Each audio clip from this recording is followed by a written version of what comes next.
Welcome back. In this lecture, we'll be discussing NAT, Network Address Translation.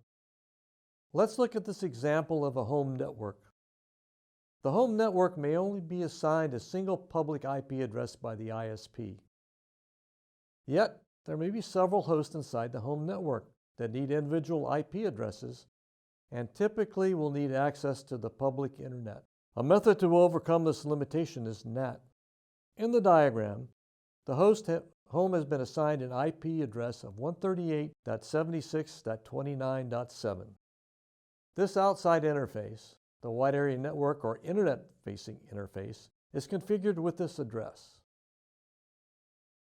In the home network, we can see that the various hosts have all been assigned addresses with a network prefix of 10.0.0. Insider notation, this network is 10.0.0.0/24. Two notes here. One, with the /24 prefix, there are 254 possible host IP addresses available to assign to the home network host.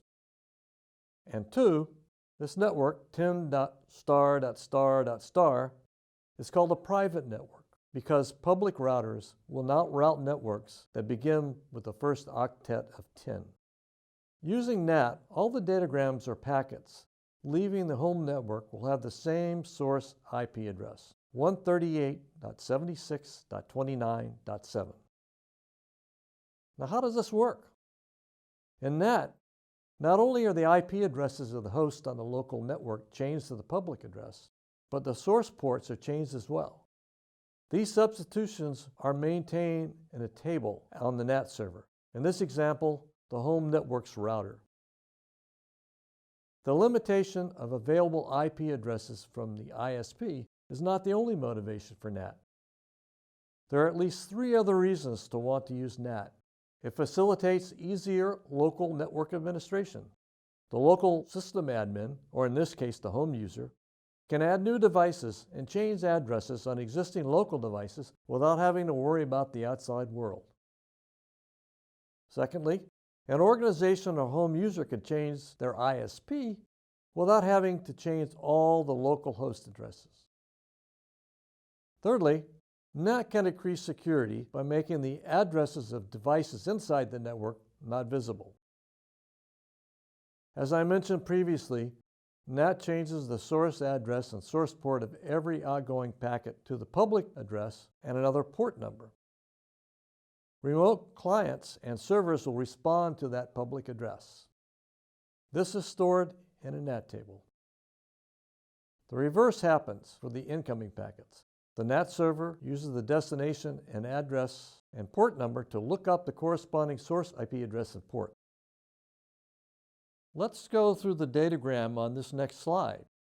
In step 1, a local LAN host with the address of 10.0.0.1 sends an HTTP request on port 80 to a remote web server at the IP address 128.119.40.186.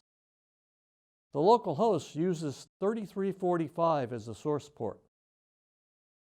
In step 2, this web request is received at the router, which is running NAT. The NAT process uses the NAT translation table to modify the source address and port in the IP header to the outside address of 138.76.29.7, port 5001. The router now sends out this modified HTTP request. The remote web server replies to the NAT source address and port of the local host. In the final step, the router, using its NAT table, rewrites the source address and port of the IP packet to the original source address and port.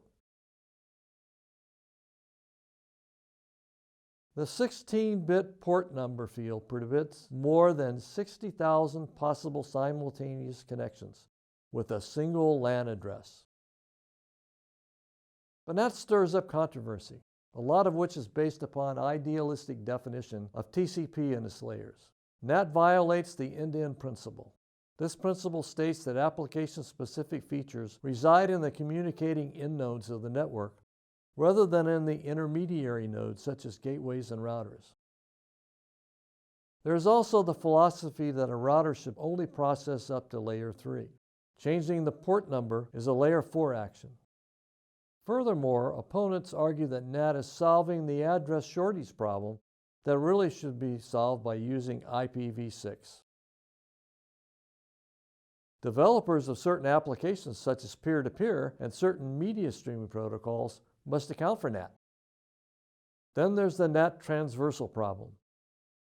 When the NAT is used on servers or P2P hosts, external clients cannot access these resources unless special steps are taken. The NAT transversal issue also affects IPsec VPN implementations. There are at least 3 different methods that can solve the NAT transversal problem. In this diagram, we can see that the client can have a problem connecting to a particular server when there may be several servers and clients that are all using the same external address. Solution 1 involves configuring a static entry in the NAT table to always forward incoming connections on a single specific port to the server. Solution 2 is very similar. The Universal Plug-and-Play Internet Gateway Protocol can provide this automatic static port map configuration. Solution 3 uses an external relay bridge. The NATed host initiates a connection to the relay bridge. The external client does as well. The NAT router maintains a static port mapping for the relay bridge. Next up, we'll look at IPv6.